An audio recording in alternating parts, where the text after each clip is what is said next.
बिस्मिल्लाहिर्रहमानिर्रहीम। Dear students, welcome to excellence online education. Physics की class में खुशामदीद। फिजिक्स में chapter number 9 nature of light के टॉपिक इंटरफेरेंस को हम डिस्कस कर रहे थे। सबसे पहले मैंने आपको इंटरफेरेंस ऑफ वेव बताया, क्योंकि आज जो हमने पढ़ना है ना, यंग डबल स्लिट एक्सपेरिमेंट, वो इंटरफेरेंस से ही रिलेटेड। तो आपको पहले ये चीज़ बहुत अच्छे तरीके से क्लियर होनी चाहिए, ये इंटरफेरेंस क्या है। बार बार बताने का मकसद ही यही होता है कि आपके ये जहन में अच्छे तरीके से बैठ जाए। इंटरफेरेंस ऑफ वेव क्या होता है कि जब दो वेव हमारे पास जिनकी फ्रीक्वेंसी सेम होती है और वो एक ही वक्त में एक ही जगह से गुजर रही होती है, तो फिर वो एक दूसरे के साथ घुल मिल जाती हैं, इंटरफेयर कर जाती हैं और आपको एक रिजल्टेंट वेव मिलती है। वो दोनों ओरिजिनल वेव खत्म हो जाएंगी और दोनों के नतीजे में एक रिजल्टेंट वेव मिलती है। इसको आप कहते हो इंटरफेरेंस। दो किस्म का इंटरफेरेंस होता है, कंस्ट्रक्टिव और डिस्ट्रक्टिव। कंस्ट्रक्टिव इंटरफेरेंस क्या होता है कि अगर एक वेव का क्रेस्ट जो है वो दूसरे वेव की क्रेस्ट पर आ रहा हो, या यूं कह लें कि एक का ट्रफ जो है वो दूसरे की ट्रफ पर आ रहा हो, तो ऐसी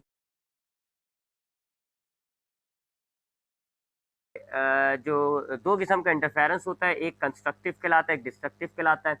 कंस्ट्रक्टिव इंटरफेरेंस में एक वेव का क्रेस्ट दूसरे वेव की क्रेस्ट के साथ आ रहा होता है और जो रिजल्टेंट वेव आपको मिलती है उसका एक फिर लार्जर एम्पलीट्यूड होता है। आप यूँ कह लें कि दोनों वेव ऐड हो जाती हैं, इसको आप कंस्ट्रक्टिव इंटरफेरेंस कहते हैं। डिस्ट्रक्टिव इंटरफेरेंस में एक वेव का क्रेस्ट होता है तो दूसरी वेव का ट्रफ होता है, यानी उल्टी होती है एक दूसरे से। ये डायग्राम बनी हुई है, देख लीजिएगा।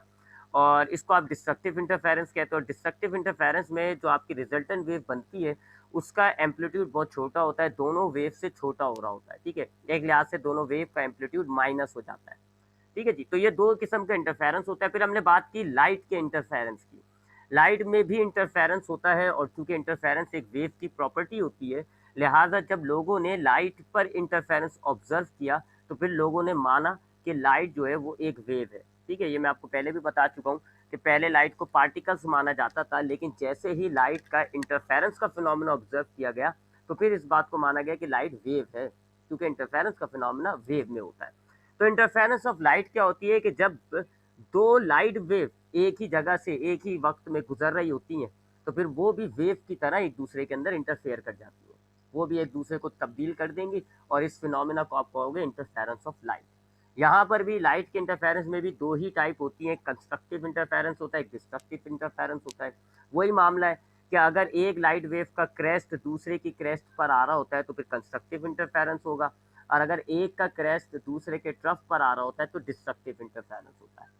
जब लाइट में कंस्ट्रक्टिव इंटरफेरेंस होगा तो आपको ब्राइट स्पॉट मिलता है, यानी ब्राइट स्पॉट का मतलब है, फॉर एग्जांपल रेड लाइट है आपके पास, दो रेड लाइट है। ठीक है, एक ये भी रेड लाइट है और ये भी रेड लाइट है और कंस्ट्रक्टिव इंटरफेरेंस हुआ है, तो आपको एक लार्ज इंटेंसिटी का रेड स्पॉट नजर आएगा, यानी रेड स्पॉट नजर आएगा और वो ज़्यादा ब्राइट होगा, दोनों लाल लाइट की निस्बत जो रिजल्ट आ रहा होगा ना वो और ज़्यादा ब्राइट होगा। ठीक है, तो ये ब्राइट स्पॉट कहते हैं हम जिसको फिजिक्स की टर्मिनोलॉजी में।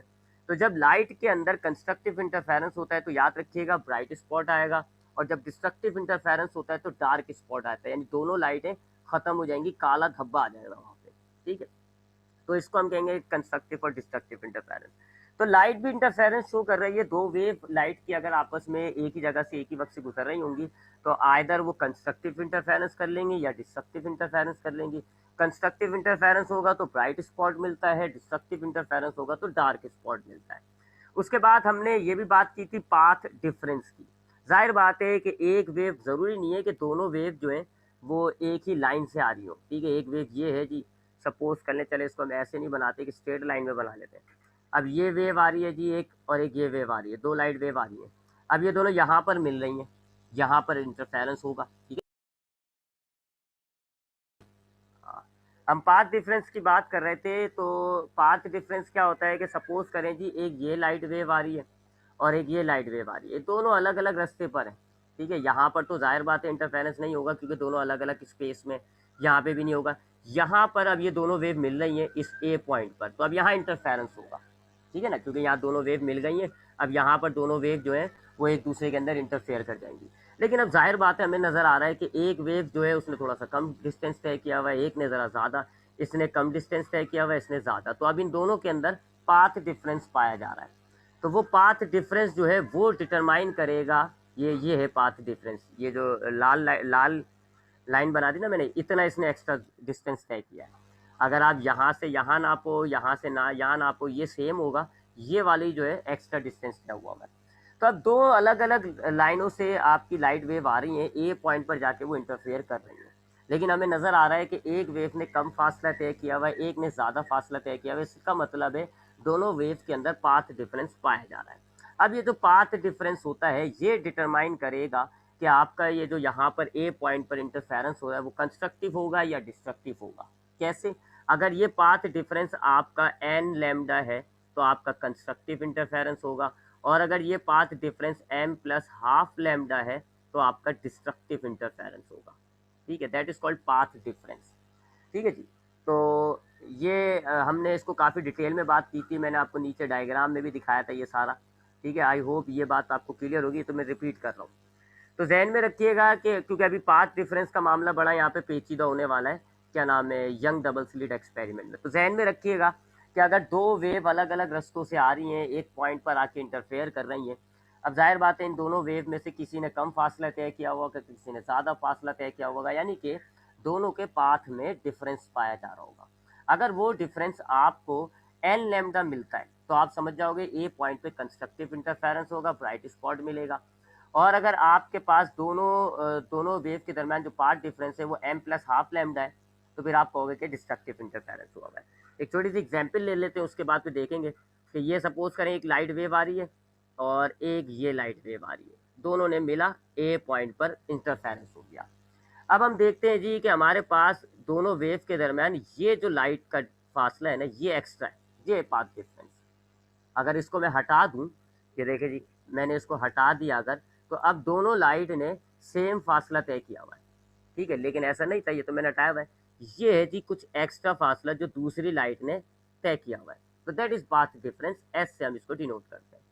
अब अगर हम मेजर करें और निकला जी कि एस जो है वो 2 लैम्डा है या 3 लैम्डा है या 4 वेव लेंथ है या 5 गुना वेव लेंथ है, तो हम कहेंगे कि यहाँ कंस्ट्रक्टिव इंटरफेरेंस हुआ हुआ है क्योंकि ये एन लैम्डा कहलाएगा। और अगर हम देखते हैं कि ये पाथ डिफरेंस जो है वो 3/2 लैम्डा है या 5/2 लैम्डा है या 7/2 लैम्डा है, तो ये कहलाएगा फिर यहाँ पर डिस्ट्रक्टिव इंटरफेरेंस हुआ है, क्योंकि ये जो पाथ डिफरेंस है ये आपका ये हो जाता है एम प्लस हाफ लैम्डा। ठीक है जी। तो ये लाइट का इंटरफेरेंस था जो हमने पिछली क्लास में पढ़ा था, इसके अंदर पाथ डिफरेंस भी हमने रिपीट कर लिया, छोटा सा एक टॉपिक था पाथ डिफरेंस, वो भी हमने रिपीट कर लिया। अब हम बात करते हैं कंडीशन ऑफ लाइट इंटरफेरेंस की। देखिए लाइट वेव का जो इंटरफेरेंस होता है वो तो बहुत ही ईजिली ऑब्जर्व हो जाता है। अगर आपके पास पानी की एक वेव है जी, पानी की एक वेव है, ये एक पानी की वेव है और एक बड़ी वेव है, बहुत ईजिली आपको ऑब्जर्व कर सकते हो। लेकिन लाइट के साथ मामला ये है कि लाइट का इंटरफेरेंस इतनी आराम से ऑब्जर्व नहीं हो रहा होता। वाई? बिकॉज लाइट इंटरफेरेंस के लिए दो कंडीशन सेटिस्फाई करना ज़रूरी होती है। अगर वो दोनों कंडीशन सेटिस्फाई होंगी तो लाइट का इंटरफेरेंस होगा। अगर उनमें से एक भी कंडीशन सेटिस्फाई नहीं हो रही होगी तो फिर लाइट का इंटरफेरेंस नहीं हो रहा होता, ऑब्जर्व नहीं हो रहा होता। क्या दो कंडीशन है वो? पहली कंडीशन है कि light should be monochromatic. Light monochromatic होनी चाहिए। ये चीज़ मैं आपको पहले एक्सप्लेन कर चुका हूँ कि हमारे पास जो व्हाइट लाइट होती है उसमें 7 अलग अलग लाइट होती है, violet, indigo, blue, green, yellow, orange, red. इन सातों लाइटों की अलग अलग फ्रीक्वेंसी होती है। और हमने इंटरफेरेंस में क्या पढ़ा है कि दो लाइट वेव जिनकी फ्रीक्वेंसी सेम हो, एक ही जगह से गुजर रही हो और एक ही वक्त में गुजर रही हो। मैं दिखा देता हूँ आपको। ठीक है जी, ये देखें इंटरफेरेंस में हमने क्या कहा है, सेम फ्रीक्वेंसी, सेम टाइम और सेम प्लेस। तीन कंडीशंस होती है ना इंटरफेरेंस की, एक ही जगह से गुजरना, एक ही वक्त में गुजरना और सेम फ्रीक्वेंसी का होना। ठीक है। अब अगर लाइट हमारे पास जो नॉर्मल व्हाइट लाइट होती है वो मोनोक्रोमेटिक नहीं होती, उसमें तो 7 अलग अलग लाइट्स होती हैं। अब हर किसी की अलग अलग फ्रीक्वेंसी होती है, तो अब दो व्हाइट लाइट ले लो, दो व्हाइट लाइट लो और एक ही जगह से गुजारो। अब ये एक व्हाइट लाइट है सपोज करें और ये एक और व्हाइट लाइट है, दोनों एक ही जगह से गुजर रही है, सेम प्लेस भी हो गया, सेम टाइम भी हो गया। लेकिन अब इनके अंदर 7 अलग अलग लाइट है, सबकी अलग अलग फ्रीक्वेंसी है। अब हो सकता है रेड लाइट जो है वो इंटरफेयर करने लग जाए किसके साथ, वाइट ब्लू लाइट के साथ, दोनों की अलग फ्रीक्वेंसी नहीं होगा, सेम फ्रीक्वेंसी होना ज़रूरी है। ठीक है, तो ये एक सबसे बड़ा प्रॉब्लम आ रहा होता है कि हमें दो वाइट लाइट, अगर मैं आपको एक टॉर्च की लाइट लें आप, ठीक है, और एक सूरज की लाइट लें और आप बोले सर इसमें तो इंटरफेरेंस नहीं हो रहा, मेरे पास सूरज की रोशनी भी आ रही है और मेरे पास व्हाइट लाइट यानी कि टॉर्च की लाइट भी, इंटरफेरेंस नहीं होगा। क्यों? क्योंकि उन दोनों के अंदर वो एक एक लाइट नहीं ले रहे हो आप, वो सात सात लाइटों का कॉम्बिनेशन ले रहे हो, सात अलग अलग फ्रीक्वेंसीज है, बहुत मुश्किल होगा कि एक ही यानी कि आपकी जो टॉर्च है उसमें से रेड लाइट और आपके सूरज में से रेड लाइट, ये दोनों अगर एक तरफ से गुजरेंगी ना तो कहोगे आप इंटरफेरेंस हो रहा है। ठीक है, तो ऐसा तो मुमकिन नहीं हो पाता। तो ये एक सबसे बड़ा रीजन होता है जिसकी वजह से हमें लाइट का इंटरफेरेंस ऑब्जर्व नहीं हो रहा होता, क्योंकि हमारे पास जो आमतौर पे लाइट है उनके अंदर बहुत सारी अलग अलग सात अलग अलग किस्म की फ्रीक्वेंसीज पाई जा रही है। तो लाइट के इंटरफेरेंस के लिए सबसे पहली और मेन कंडीशन ये है कि लाइट को मोनोक्रोमेटिक होना जरूरी है, यानी कि आप वो सात लाइटों पे इंटरफेरेंस नहीं देख सकते, उन सात में से कोई एक लेनी होगी आपको। फॉर एग्जाम्पल आपने, अगर आपके पास ये सूरज की रोशनी है, सनलाइट, और ये आपके पास ये बल्ब की रोशनी है, अब इनमें आप कभी भी इंटरफेरेंस नहीं देख पाओगे, क्योंकि ये एक एक लाइट नहीं है, ये सात अलग फ्रीक्वेंसी वाली लाइट है, ये सात अलग फ्रीक्वेंसी वाली लाइट है, सेम फ्रीक्वेंसी नहीं हो रही। अब अगर आपने इसमें से भी रेड लाइट निकाल ली, इसमें से भी रेड लाइट निकाल ली, अब ये देखें जी इनकी सेम फ्रीक्वेंसी हो गई। अब अगर आप इन दोनों को एक ही जगह और एक ही वक्त से गुजारोगे, अब वो इंटरफेरेंस की तीनों कंडीशंस पूरी हो गई, same frequency, same place, same time. तो अब इधर आपको इंटरफेरेंस ऑब्जर्व हो जाएगा, और ये क्या कहलाती है? ये मोनोक्रोमेटिक कहलाती है। सिंगल फ्रीक्वेंसी वाली लाइट को आप मोनोक्रोमेटिक कहते हो। तो पहली कंडीशन जो है इंटरफेरेंस, अगर आपको लाइट का ऑब्जर्व करना है तो वो ये ज़रूरी है कि आपके पास लाइट जो है वो सात कलर वाली वाइट लाइट ना हो, बल्कि मोनोक्रोमेटिक हो। यानी कि जो भी लाइट है आपके पास वो एक सिंगल फ्रीक्वेंसी वाली लाइट हो, यानी वायलेट हो, इंडिगो हो, ब्लू हो, ग्रीन हो, येलो हो, ऑरेंज हो या रेड हो। इनमें से कोई एक लाइट लोगे, उसी जैसी आप दूसरी लाइट लोगे, उन दोनों को एक ही जगह एक ही वक्त से गुजारोगे, तो फिर आपको इंटरफेरेंस मिलेगा। वजह, मोनोक्रोमेटिक लाइट की फ्रीक्वेंसी सेम होती है। ठीक, आई होप ये बात समझ में आ गई होगी। तो पहली कंडीशन क्या है कि लाइट शुड बी मोनोक्रोमेटिक, और मोनोक्रोमेटिक का मतलब क्या होता है? सेम फ्रीक्वेंसी वाली लाइट। ठीक है जी। और ये तो हमने इंटरफेरेंस में शुरू में मैंने बहुत दफा बोला है, same frequency, same time, same place. अच्छा, दूसरी क्या है जी? कोहेरेंट। लाइट जो है वो कोहेरेंट होनी चाहिए। कोहेरेंट का मतलब भी वही हो जाता है, same frequency, same time period. अब सेम फ्रीक्वेंसी है तो टाइम पीरियड भी सेम होगा। अब टाइम पीरियड सेम है, फ्रीक्वेंसी भी सेम है, तो जाहिर बात है फिर क्रेस्ट और ट्रफ भी एक ही जैसा आ रहा होगा, वेवलेंथ भी सेम होगा। ठीक है, हर चीज़ सेम हो जाती है, तो ऐसी लाइट को आप कहते हो कोहेरेंट। तो आपके लिए असल कंडीशन ये है मोनोक्रोमेटिक। अगर आपने मोनोक्रोमेटिक लाइट ले ली तो फिर उसकी जाहिर बात है सेम फ्रीक्वेंसी होगी, सेम टाइम पीरियड होगा, सेम हर चीज़ सेम हो जाएगी, वो कोहेरेंट होगी।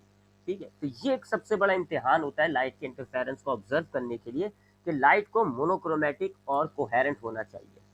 अगर आपके पास दो लाइट हैं जिनमें आपने इंटरफेरेंस का फिनोमेना ऑब्जर्व करना है, वो मोनोक्रोमेटिक है, कोहेरेंट है, फिर आपको लाइट का इंटरफेरेंस जरूर नजर आएगा। और अगर आपने मोनोक्रोमेटिक लाइट नहीं ली, व्हाइट लाइट ली हुई है, फिर आपको इंटरफेरेंस नहीं नजर आता। ठीक है, तो ये दो कंडीशंस हो गई, light should be monochromatic and light should be coherent. अब सवाल ये पैदा होता है कि ये हम हासिल कैसे करें, तो वो मैं आपको अभी दिखाऊंगा एक्सपेरिमेंट के अंदर। तो ये हो गया जी लाइट का इंटरफेरेंस। लाइट का इंटरफेरेंस क्या है कि जब दो लाइट वेव एक ही जगह से एक ही वक्त में गुजर रही होती है, तो फिर वो एक दूसरे के अंदर इंटरफेयर करेंगी। ब्राइट स्पॉट मिलेगा अगर कंस्ट्रक्टिव इंटरफेरेंस होता है, डार्क स्पॉट मिलेगा अगर डिस्ट्रक्टिव इंटरफेरेंस होता है।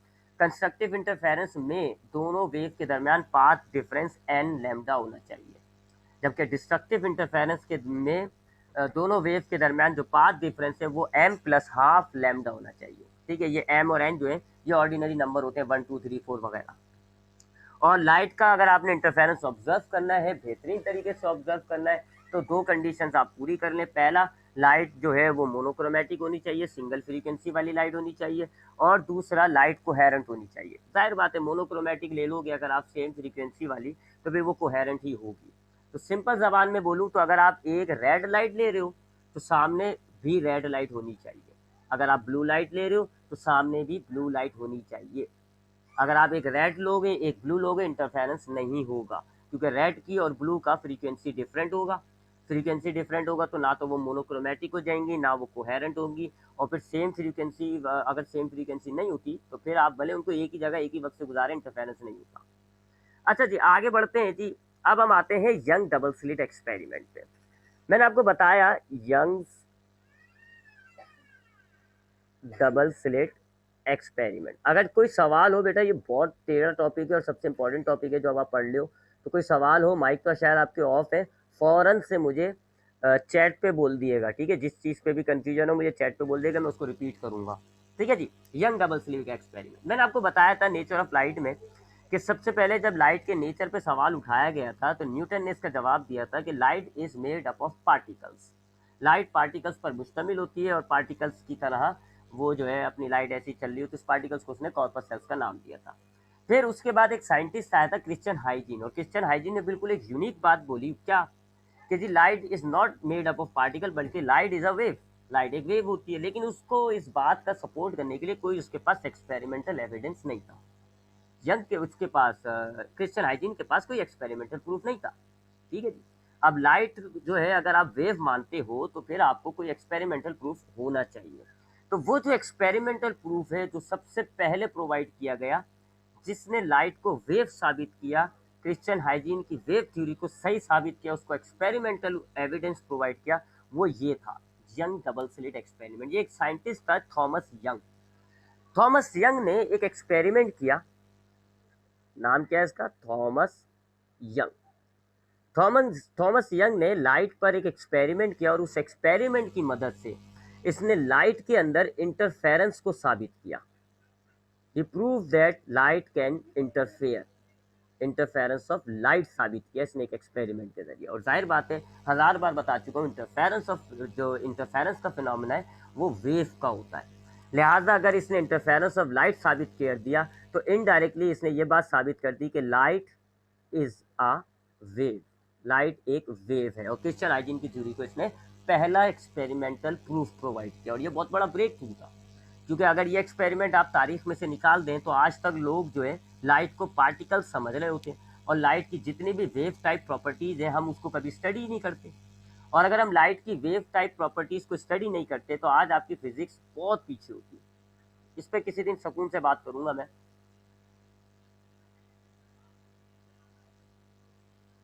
क्या है, ठीक है जी? तो थॉमस यंग नाम का एक साइंटिस्ट था, एक बड़ा बेहतरीन साइंटिस्ट था थॉमस यंग। इसने एक एक्सपेरिमेंट किया और उस एक्सपेरिमेंट के नतीजे में इसने जो रिजल्ट हासिल किया वो क्या हासिल किया, इसने हासिल किया कि light can interfere, light interference का फिनोमेना परफॉर्म कर सकती है। कंडीशंस प्रोवाइड कर दी जाए, मोनोक्रोमेटिक कर दी जाए, कोहेरेंट कर दी जाए अगर लाइट को, तो लाइट इंटरफेरेंस कर सकती है। और लाइट अगर इंटरफेरेंस कर रही है इसका मतलब क्या हो गया कि लाइट इज अ वेव। अब क्या एक्सपेरिमेंट किया था जी इसने, पहले थोड़ा सा इस एक्सपेरिमेंट के हवाले से बात करते हैं, फिर उसके उसकी लॉजिक को समझेंगे। इसने क्या किया जी, याद रखिएगा इसके नाम में आ रहा है डबल स्लिट अच्छा स्लिट नहीं लिखा हुआ, यंग डबल स्लिट एक्सपेरिमेंट। ये डबल स्लिट क्या होता है? स्लिट कहते हैं छोटे छोटे सुराखों को। यंग ने क्या किया जी, सबसे पहले इसने एक लाइट सोर्स ली, फॉर एग्जाम्पल बल्ब। ये एक बल्ब है, ठीक है? ये एक लाइट सोर्स है और बल्ब है, इसका मतलब है ये व्हाइट रोशनी भेजेगा, ठीक है? वो मोनोक्रोमेटिक नहीं होगी। उसने इस बल्ब के सामने एक पतली सी, एक पतला सा इसने समझ लें चादर रखी जिसमें एक छोटा सा सुराख था। इसको आप कहोगे। थॉमस यंग ने एक्सपेरिमेंट क्या किया, पहले एक्सपेरिमेंट देख लेते हैं फिर उसको मैं आपको उसके पीछे की फिजिक्स समझाऊंगा। उसने क्या करा, एक बल्ब लिया, उसके सामने एक प्लेट रखी, एक प्लेट रखी और उस प्लेट में एक छोटा सा सुराख था। ये था एक एक सिंगल स्लिट, सुराख को कहते हो आप स्लिट। फिर उसने क्या किया, सामने एक और प्लेट रख दी जी, अगेन। तो थॉमस यंग ने क्या किया जी, एक लाइट सोर्स ली, उसके सामने जो है उसने एक स्लिट लगा दी। उसके बाद उसने क्या किया जी, एक और स्लिट रखी सामने, ठीक है जी, और उस स्लिट में दो छोटे छोटे सुराख थे, एक यहाँ था एक यहाँ था। तो चूंकि दो सुराख थे इसलिए इसको आप एक्सपेरिमेंट को क्या कहते हो, डबल स्लिट, ठीक है? एक ये स्लिट हो गई, एक ये स्लिट। नाम रख लें अगर हम, तो ये एस नाम है स्लिट का, इसका नाम है S1, इसका नाम है S2, ठीक है जी? तो इसने क्या किया, सबसे पहले एक बल्ब के सामने एक छोटी स्लिट रखी, फिर उसके बाद दो और स्लिट्स रखी, सामने रख दी उसने एक फोटोग्राफिक फिल्म, ठीक है? एक प्लेट रख दी जी, फिल्म रख दी जिसपे लाइट के स्पॉट्स आएंगे, ठीक है जी? अब क्या होता है जी, वो लाइट स्टार्ट करता है। अब जब लाइट स्टार्ट करता है, ये लाइट स्टार्ट करी है, ठीक है जी? अब लाइट इस स्लेट में से होके गुजरी, यहाँ से गुजरी, ठीक है जी? और लाइट ऐसे बैंड कर गई, यहाँ पर भी लाइट आ रही है, यहाँ पर भी लाइट आ रही है। अब दोनों स्लेट में से लाइट निकलेगी बस, क्योंकि बाकी सारी तो लाइट ब्लॉक कर रही है। तो अब यहाँ से लाइट निकली, ये लाइट निकली कुछ यहाँ से और कुछ यहाँ से लाइट निकली। सामने स्क्रीन पे क्या ऑब्जर्व करता है? सामने स्क्रीन पे वो ये ऑब्जर्व करता है कि यहाँ पे एक ब्राइट स्पॉट आता है, फिर एक डार्क। अब ये मैंने जो बनाया ये डार्क स्पॉट है, फिर ये जो छोड़ूंगा जगह वो ब्राइट है। चले ब्राइट में मैं रेड लगा देता हूँ, ये ब्राइट स्पॉट आ गया जी, ये रेड कलर का ब्राइट स्पॉट। उसके बाद फिर एक डार्क स्पॉट आता है, फिर एक ब्राइट स्पॉट आता है, ऐसे ऑल्टरनेट आ रहे होते हैं, एक डार्क एक ब्राइट, एक डार्क एक ब्राइट, ऐसे। अब ये डार्क आ रहा है, ठीक है, इसके बाद ये एक ब्राइट, ये ऑब्जर्वेशन होती है। ठीक है जी, क्या किया उसने? सामने अपने पहले उसने एक लाइट सोर्स ली, उस लाइट सोर्स के सामने एक स्लिट रखी, फिर उस स्लिट के सामने दो स्लिट्स रखी, और सामने एक स्क्रीन रखी। अब जब वो लाइट ऑन करता है तो वो क्या ऑब्जर्व करता है जी, कि आपकी जो स्क्रीन है इस पे ऑल्टरनेट इस तरह के, ऐसे, ये डार्क, ये ब्राइट है, ब्राइट स्पॉट, फिर ये डार्क स्पॉट, फिर ये ब्राइट स्पॉट, फिर ये डार्क स्पॉट, फिर ये ब्राइट, फिर ये डार्क, ऑल्टरनेट आ रहा है। पहले एक ब्राइट स्पॉट आ रहा है, फिर एक डार्क, एक ब्राइट, एक डार्क, एक ब्राइट, एक डार्क। अब रिमेंबर दैट कि ब्राइट स्पॉट कब आता है? जब कंस्ट्रक्टिव इंटरफेरेंस होती है। ठीक है, ब्राइट स्पॉट कब आता है? जब कंस्ट्रक्टिव इंटरफेरेंस होती है। डार्क स्पॉट कब आता है? जब डिस्ट्रक्टिव। क्या ऑब्जर्व कर रहे हैं जी? ब्राइट डार्क ऑल्टरनेट बैंड्स आ रहे हैं। जब वो सोर्स में से लाइट को स्टार्ट करता है, S1 से गुजरती है लाइट, फिर S1 और S2 से गुजरती है, और जब स्क्रीन पर लाइट आ रही है तो वो किस तरह का पैटर्न नोट कर रहा है? ऐसा ऑल्टरनेट पैटर्न आ रहा है। सर लेकिन आज वेडनेसडे है या फ्राइडे? अबे भाई आज वेडनेसडे है भाई। चाचा रोजा कुछ एक साथ 3 रोजे रख लिए क्या? लो जी, अबू बकर को यही नहीं पता आज वेडनेसडे या फ्राइडे। वो अबू बकर रोजा खोला है? आज वेडनेसडे है सर। तो वो क्या ऑब्जर्व करता है जी? ऐसे ऑल्टरनेट बैंड्स आ रहे हैं, पहले ब्राइट आ रहा है, फिर डार्क, फिर ब्राइट, फिर डार्क, फिर ब्राइट एंड फिर डार्क।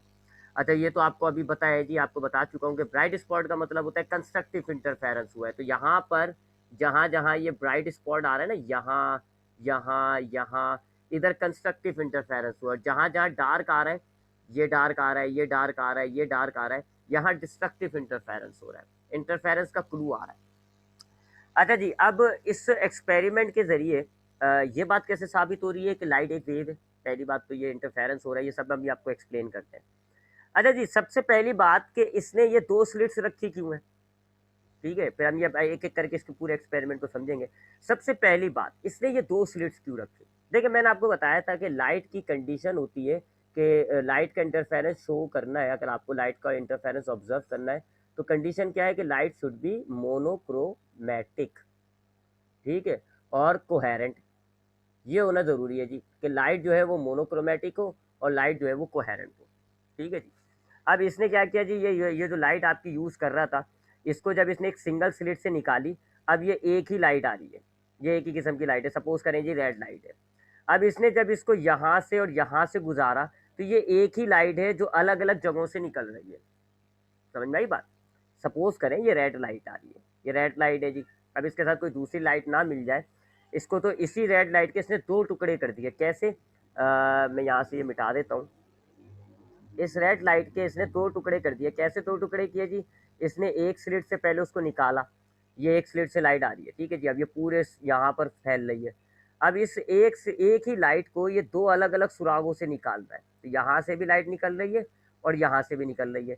तो ये 2 अलग अलग सोर्सेज तो हो गई लाइट की, लेकिन लाइट एक ही है। पीछे से तो एक ही चीज़ से आ रही है ना लाइट, बल्ब से। ठीक है, तो ये इसने 2 स्लिट को यूज़ क्यों किया है? बिकॉज ताकि ये जो है लाइट की मोनोक्रोमेटिक और कोहेरेंट जो कंडीशन है उसको अचीव कर सके। ठीक है, इसकी मिसाल आप ऐसे ले लो कि आपके पास एक जगह से एक पाइप है जी, एक पानी में पाइप आ रहा है। अब आपको 2 अलग अलग जगहों पे पानी चाहिए, आप क्या करते हो जी? 2 अलग अलग लाइनें लगा देते हो। ठीक है जी, एक यहाँ लाइन लगा देते हो, एक यहाँ लाइन लगा देते हो। अब एक ही पानी है, बस वो तकसीम हो गया, इधर भी मिलना शुरू हो गया आपको पानी और इधर भी मिल रहा है पानी। सेम पानी आ रहा होता है, अगर इस पानी इसमें आपने बंद कर दिया पानी, तो यहाँ भी बंद हो जाएगा, यहाँ पे भी बंद हो जाएगा। इधर आपने प्रेशर बढ़ा दिया तो यहाँ भी प्रेशर बढ़ जाएगा, यहाँ पे भी। तो ये दोनों एक ही सोर्स, एक ही चीज़, एक ही जैसी हो जाते हैं पानी। बिल्कुल यही काम इसने यहाँ किया। ये तो 2 स्लिट्स इसने लगाई हैं, ये यूँ लगाई हैं ताकि दोनों स्लिट्स में से एक ही किस्म की लाइट आ रही है, स्लिट 1 से भी एक ही किस्म की लाइट आ रही हो और स्लिट 2 से भी एक ही किस्म की लाइट आ रही हो। और ये कैसे आ रहा है? क्योंकि स्लिट 1 और स्लिट 2 को पीछे से जो लाइट दी जा रही है वो एक ही सोर्स से दी जा रही है। तो यूं इसने दो स्लिट्स का इस्तेमाल किया ताकि जो है वो मोनोक्रोमेटिक लाइट मिल जाए, इसको कोहेरेंट लाइट मिल जाए। तो ये तो हो गई दो स्लिट का मामला कि why he use two slits in इस एक्सपेरिमेंट। अब आते हैं जी इस बात पे कि इस एक्सपेरिमेंट के जरिए ये साबित कैसे होता है कि लाइट जो है वो एक वे लाइट इंटरफेरेंस कर रही है। इसके लिए मुझे आपको डायग्राम्स पर लेके जाना पड़ेगा। उसके लिए मैं आपको ऐसे दिखाता हूँ जी। ये इसका एक्सपेरिमेंट है जी। देखें, पहले इस एक्सपेरिमेंट को देखें। सपोज करें ये लाइट है, ये लाइट है और ये वही डबल स्लिट्स आ रही है। ठीक है, एक ये स्लिट आ रही है, एक ये स्लिट आ रही है और ये पीछे स्क्रीन है। अब इसकी थ्योरी से पहले माना जाता था कि लाइट जो है वो पार्टिकल्स है। पार्टिकल्स है तो सपोज कर लें ये कॉपर सेल्स आ गए। न्यूटन तो ये कहता था ना, light is made up of copper cells. अब अगर पार्टिकल्स हैं तो इस स्लिट में से जो पार्टिकल्स टकरा गए वो यहीं रुक गए, और जो इस स्लिट में से गुजर गए वो ऐसे स्ट्रेट आने चाहिए थे। तो पार्टिकल्स का, अगर ये आप पार्टिकल्स मानते हो लाइट को, तो फिर आपको बैक साइड पे खाली इन स्लिट्स के सामने सामने ब्राइटनेस नजर आनी चाहिए। सही कह रहा हूँ ना? बॉल की एग्जाम्पल अगर आप ले लो, अगर आपके पास एक झिरी है और आप उस बॉल को आप उस झिरी में से फेंकने की कोशिश करते हैं तो दो मामला होंगे। या तो झिरी में से निकल जाएंगे और सीधे चले जाएंगे, या फिर उस ब्लॉक से टकरा जाएंगे, यानी कि पार्टिकल्स जो है वो या तो टकरा जाएंगे और वापस बाउंस हो जाएंगे, रिफ्लेक्शन जिसको आप कहते हो, या स्ट्रेट निकल जाएंगे। तो अगर हम लाइट को पार्टिकल्स मानते हैं तो यंग डबल स्लिट एक्सपेरिमेंट के नतीजे में ऐसा रिजल्ट आना चाहिए था कि स्लिट के सामने ही खाली ब्राइट स्पॉट आ रहे होते हैं, लेकिन ऐसा नहीं हुआ है। रिजल्ट तो ऐसा कुछ आ रहा था। रिजल्ट ऐसा आया कि ये आपके पास बल्ब था जी, उसके पास ये दो स्लिट्स थी। जब इन दो स्लिट्स के पीछे स्क्रीन पर आप ऑब्जर्व करोगे तो ऐसे ऑल्टरनेट ब्राइट डार्क आ रहे थे। ये डार्क है, फिर ये ब्राइट, फिर ये डार्क, फिर ये ब्राइट, फिर ये डार्क, फिर ये ब्राइट। अब ये कैसे हो गया? अगर पार्टिकल्स हैं तो इस स्लिट के सामने बस एक एक ब्राइट स्पॉट होना चाहिए था। सही कह रहा हूँ ना? एक स्लिट, यानी कि अब मैं इसमें ये तस्वीर है, मैं इसमें एडिटिंग तो नहीं कर सकता, तो खाली ये जैसे पॉइंटर देखें, एक ये वाला आ रहा होता और एक ये वाला आ रहा होता, तो फिर आप कहते हैं हाँ जी light is made up of particles, क्योंकि पार्टिकल्स बाकी तमाम जगहों से रिफ्लेक्ट हो गया, खाली इन स्लिट्स में से जो पार्टिकल्स निकल गए वो स्ट्रेट आके इधर स्क्रीन पर टकरा गए और वहां पर आपको ब्राइटनेस नजर आ गई, तो ये और ये नजर आता। लेकिन फिर ये ऐसा हो क्यों रहा है? ऐसा क्यों हुआ कि जी लाइट पार्टिकल्स जो इन स्लिट्स में से निकलने के बाद इधर इधर इधर इधर इधर सब जगह आ रहा है? ठीक है, तो ये वेव को निशानदेही करेगी, उसके लिए हमें इस डायग्राम को देखना पड़ेगा। अब हम यहाँ पर वेव को वो जो हमने वेव फ्रंट्स पढ़े थे ना, उसके एंगल से देखते हैं। देखें, ये वही पीछे लाइट सोर्स है, ये सिंगल स्लिट आ गया, ये रहा सिंगल स्लिट, और ये एक स्लिट, ये एक स्लिट, ये डबल स्लिट आ गया। अब जब लाइट यहाँ से निकली, ये वेव फ्रंट्स आ गए लाइट के, ये वेव फ्रंट्स जा रहे हैं लाइट के। अब ये वेव फ्रंट आपके इस डबल स्लिट से टकराए। अब इस सिंगल, ये वाली जो स्लिट है, यहाँ से वेव फ्रंट आया ये वाला, और इससे यहाँ आ रहा है। अब मैं इसको आपको अपनी डायग्राम पे लेके जाऊंगा। ठीक है, अब जरा हम इसको वेव फ्रंट के एंगल से समझेंगे। ठीक है जी, तो ये आपके पास डबल स्लिट आ गई। ठीक है, अब ये सिंगल स्लिट थी। अब जब सिंगल स्लिट से लाइट आ रही है तो ये ऐसे उसके वेव फ्रंट्स आ रहे हैं, ये आ रहे हैं जी वेव फ्रंट्स, ऐसे आगे बढ़ते जा रहे हैं, बढ़ते जा रहे हैं, बढ़ते जा रहे हैं वेव फ्रंट्स। ठीक है, मैंने आपको बताया ना कि अगर हम पहले थॉमस यंग ने इसको पार्टिकल पर ऑब्जर्व किया, उसने कहा जी कि ये डबल स्लिट है, तो ये पार्टिकल्स अगर आ रहे हैं तो ये स्लिट में से गुजर के बस यहाँ आने चाहिए थे स्क्रीन में। इसी तरह यहाँ स्लिट से गुजर के यहाँ आने चाहिए थे, तो बस हमें ब्राइट स्पॉट एक इस जगह मिलता, एक इस जगह मिलता। अगर दो जगहों पे मिलता तो हम कहते हैं हाँ जी light is made up of particles.